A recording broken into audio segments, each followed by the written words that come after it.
আজ আমি বানাচ্ছি খয়রা মাছের একটি রেসিপি, খয়রা মাছ সর্ষে বাটা দিয়ে। এখানে আমার সর্ষে বাটা রেডি হয়ে গেছে। নুন হলুদ দিয়ে এটাকে আমি ম্যারিনেট করে নিলাম।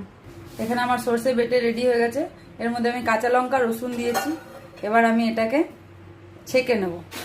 এভাবে আমি এটিকে ছেঁকে নিলাম, কিছুটা জল মিক্স করে একটু পাতলা করে ছেঁকে নিলাম।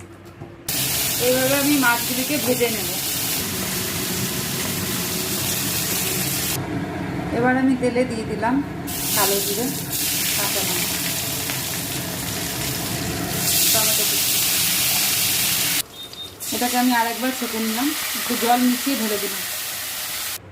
হলুদ, কাশ্মীরি মির্চি, লবণ।